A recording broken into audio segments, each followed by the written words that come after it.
Hey guys, welcome back to the land of books and movies. And today we are going on a little field trip. We are off to see The Wizard of Oz. And since the book and the movie are starkly different, this is going to be a long one, so get comfortable. As we all know, the movie starts off in black and white, which is like a visual translation from the book as to the bleakness and desperation of life during the Depression, particularly here in Dust Bowl farm country when life downgraded from farming to make a living, feeding everyone, to farming just to barely have enough to eat. The book also gets straight away to the tornado that lifted up that worn and weak little house with Dorothy still in it, and in the book it doesn't have a storm cellar. There was also no altercation with that nasty neighbor who wanted to kill Dorothy's dog over a little bite, causing her to want to run away, and said same nasty neighbor who also made a reappearance in the land of Oz as the Wicked Witch of the West. Okay, back to the house flying away in the tornado. The book and the movie are the same here. When Dorothy wakes up in a colorful land of Oz, surrounded by munchkins, and a Good Witch of the North who is much older in the book than in the movie, giving her all the props for killing the Wicked Witch of the East and ending her tyranny. Anyway, when Dorothy expresses her wish to return home right away, the it's given that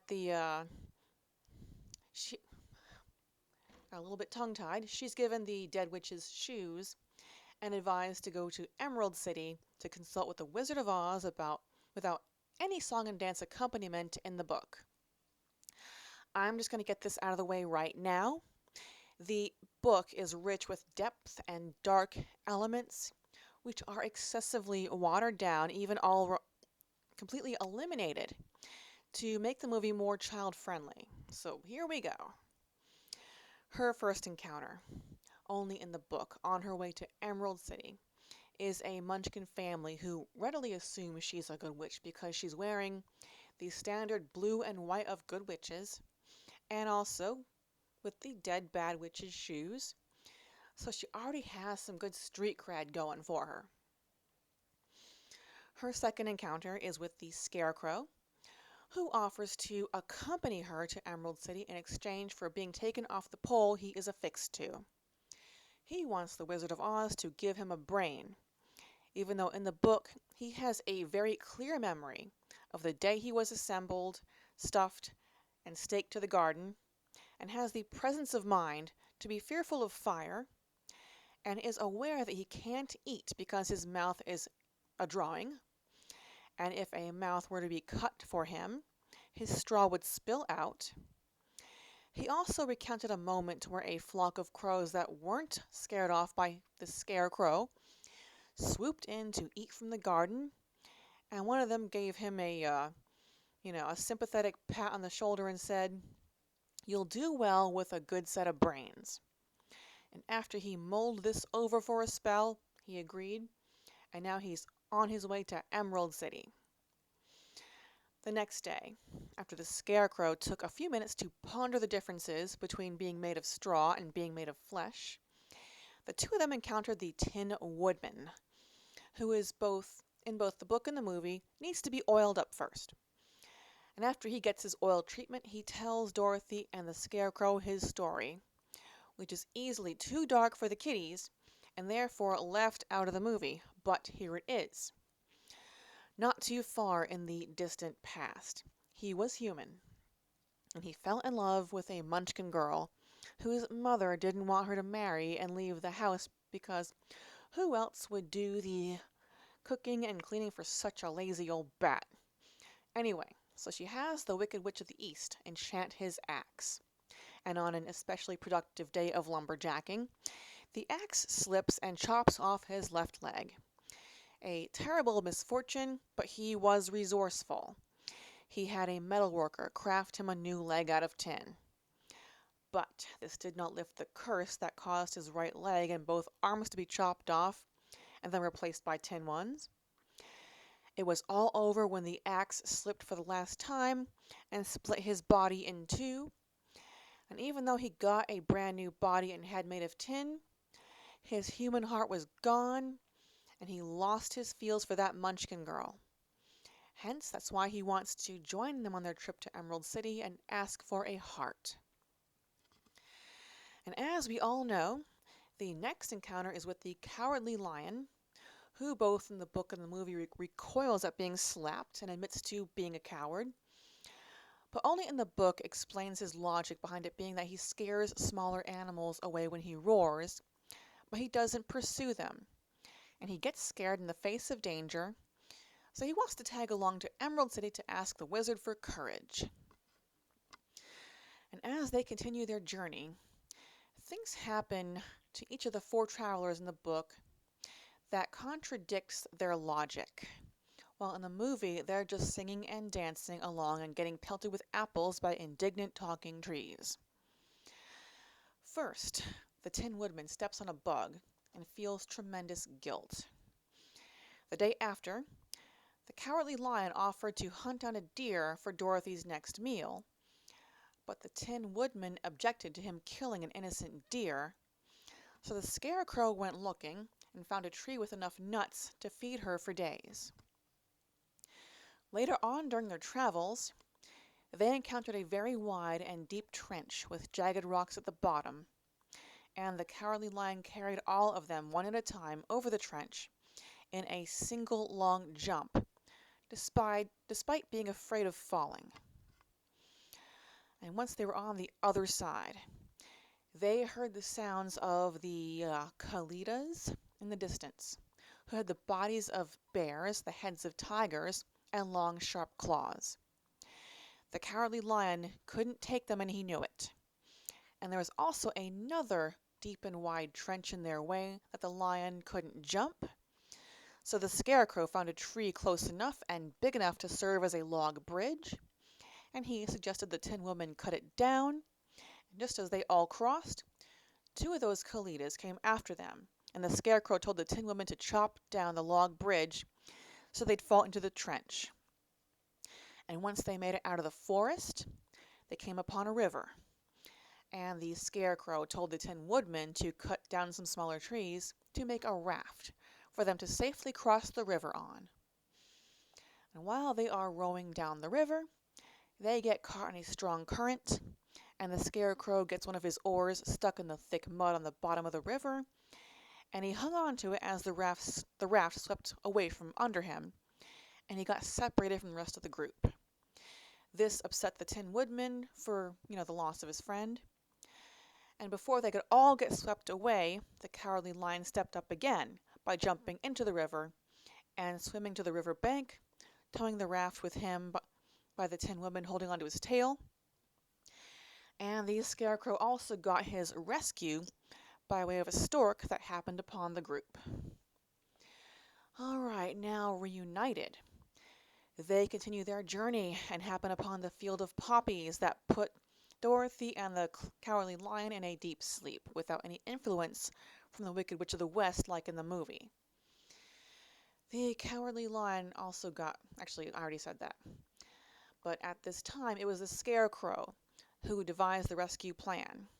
By him and the Tin Woodman, forming a chair with their arms, kind of like, first aid, and carrying first Dorothy away from the flower bed. All right, so now they are far away from the poppies, but they left the Cowardly Lion behind because he was too heavy. The Tin Woodman sees a great yellow wildcat bounding for a helpless field mouse, and so he steps up and beheads the wildcat with one swing of his axe. And the field mouse he saved from being eaten thanks him and introduces herself as the queen of all field mice. And in exchange for saving her life, she decrees that all field mice must serve the Tin Woodman. But it is the Scarecrow that remembers the Cowardly Lion is still sacked out in the smack blossom field and insists the mice rescue him using a truck the Tin Woodman can make out of small trees, and the Cowardly Lion was rescued. They finally make it to Emerald City after a couple of days and one layover in a nearby little village. And it's the same in the book and the movie. It's a walled off city. Everything is green, except that the guy at the door warns them that if the Wizard of Oz doesn't like what they are asking of him, he will kill them all. Not a good thing for the kiddies to hear, but still, in they went. Instead of seeing all four of them at once like in the movie, the wizard met with them individually, and in a different form for each of them. For Dorothy, the wizard appeared as a giant head. The next day it was a scarecrow's turn, and the wizard appeared to him as a fairy princess, all dressed in green. When the Tin Woodman met with him, the wizard appeared as a hideous beast with 5 arms, 5 legs, a head like a rhinoceros with 5 eyes. To the Cowardly Lion, the wizard appeared as a huge fireball. For all 4 of them, the price was the same: kill the Wicked Witch of the West. So as they were leaving Emerald City, the book gives us our first look at the Wicked Witch of the West, whereas in the movie we meet her a long time ago. Anyway, she's even scarier in the book. She has one eye that is so strong she can see for miles. And when she sees the 4 of them headed her way, her first response is to send her pack of direwolves to tear them apart. This plan fails as the Tin Woodman swings his axe like a boss and decapitates them all. The witch's next attempt on their lives was to send a flock of crows, no, a murder of crows, to peck out all their eyes. That too failed when the Scarecrow caught every last one of them and broke all their necks. So then, the witch sent a swarm of black bees to sting them all to death. And the Scarecrow sacrificed his straw to cover them, and the Tin Woodman shielded them and took all the stings. And the bees' stingers broke off and they all died. So now, the witch sends the Winkies to do her dirty work. And the minute they find the 4 of them, they are scared into retreat by one good roar from the Cowardly Lion. Finally, the witch sends the winged monkeys, and they do their best to rough up the Tin Woodman and the Scarecrow, and they hog-tie the Cowardly Lion, and they just scoop up Dorothy and bring her to the castle. Now, the witch has Dorothy and the Cowardly Lion on her turf, so she makes Dorothy her scrub girl and tries to harness the Cowardly Lion and have him pull her chariot. But he stood his ground and threatened her with a serious bite every time. So the witch also coveted the magic shoes Dorothy had on, and one day manages to steal one. When she made a grab for the other one, Dorothy threw the contents of her scrub bucket on her, and the book and the movie meet again as the water melts the witch. After word got around that the Wicked Witch of the West was dead, the Winkies were overjoyed to be free, and they repaired the damage done to the Scarecrow and the Tin Woodman. They also crafted a solid gold axe for the Tin Woodman. Then off they were back to Emerald City. They got lost along the way and asked the Queen of Mice for directions, who advised them to use the golden cap the witch used to call upon the winged monkeys that Dorothy happened to steal, and away they went. Now, they're back at Emerald City, and it's time to collect. All 4 of them meeting with the wizard at the same time, and they don't see anybody there. There's just this disembodied voice booming at them to come back the next day. And all 4 of them are having none of it. They held up their end at great peril and shouldn't have to wait. They're all mad. And the Cowardly Lion decides to try intimidation and gives such a roar that it knocks down a screen and the jig is up. Just like in the movie, the wizard is just an old guy playing pretend. And he has an interesting story behind this facade that wasn't entirely in the movie. He was, once upon a time, a professional ventriloquist and hot air balloonist from Omaha, Nebraska, who one day got his balloon caught up in a wind current so strong that it took him to what is now called the Land of Oz. And everyone who saw his descent assumed he really was a wizard, and they feared him. So he just kept up the act, got them to build Emerald City, and his reasoning behind wanting the Wicked Witch of the West taken out was he was afraid of wicked witches. They had the actual powers that could expose him. Just like in the movie, when the Scarecrow, Tin Woodman, and Cowardly Lion ask him about the things they were promised, the wizard tells them, in no uncertain terms, that they've had these things all along. But he still humors them and gives them each a sort of a talisman to represent a tangible form of what it is they wanted. And also, just like in the movie, Oz promises to take Dorothy back to Kansas in his hot air balloon, but he doesn't anchor it right and leaves without her. But only in the book, before he left, he appointed the Scarecrow, now outfitted with a brain, the ruler of Emerald City. But unlike in the movie, the Good Witch of the South, the Good Witch of the South wasn't just going to magically appear in Emerald City to help Dorothy back to Kansas. In the book, they had just one more road trip to go. So the Scarecrow, Tin Woodman, and Cowardly Lion all accompanied her south from Emerald City, where they first encountered a forest of fighting trees that the Tin Woodman made quick work of, then made a ladder out of them when they saw that beyond the forest was a high wall made of china, and within it a small civilization also entirely made of china, little houses, farm animals, and people, all of which maintained their shape until touched, then they would come to life.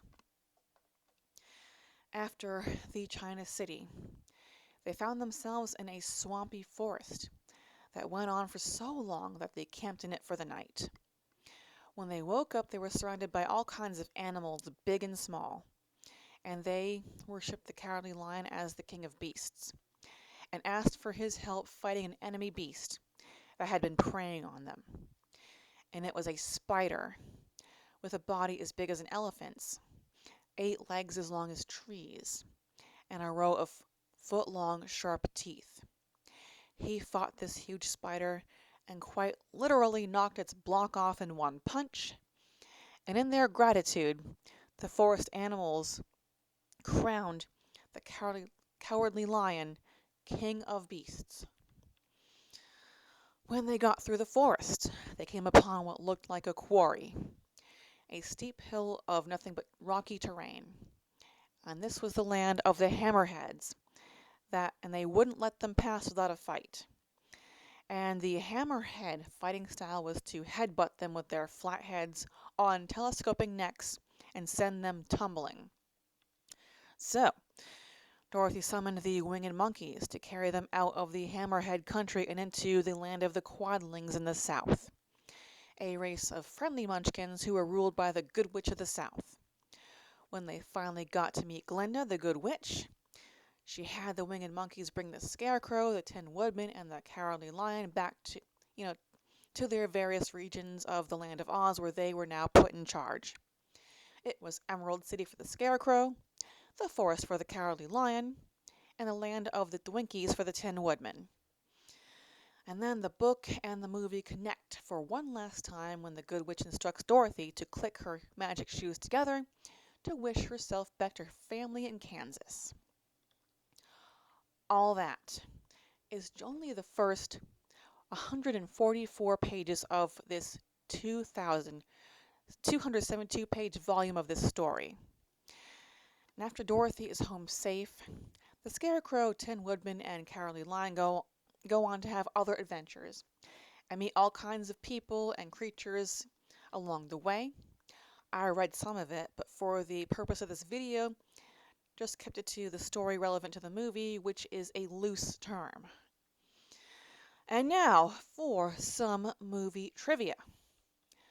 Alright, the rumored shadow of a Munchkin actor hanging himself is not true. It is an unintentional shadow trick done by a falling camera and a bird. Um, Also, the green makeup worn by the actress who played the Wicked Witch of the West was toxic and flammable. The broom she rode was gas powered and it popped off, and she sustained second-degree burns on her face and hands. Also, that snow they are all excited about, that is straight asbestos powder. And finally, I understand that the sequence of this whole movie flows in perfect synchronicity with the entire Pink Floyd album Dark Side of the Moon. I will be putting that to the test with a reaction video in the near future. But for now, I am out of breath. If you stuck with me this far, I bet you are too. I hope you saved some energy to leave a comment, smash the like button, share, subscribe if you haven't yet, and check out my sponsor in the description. And as always, thank you so much for watching, and I'll see you next book and movie.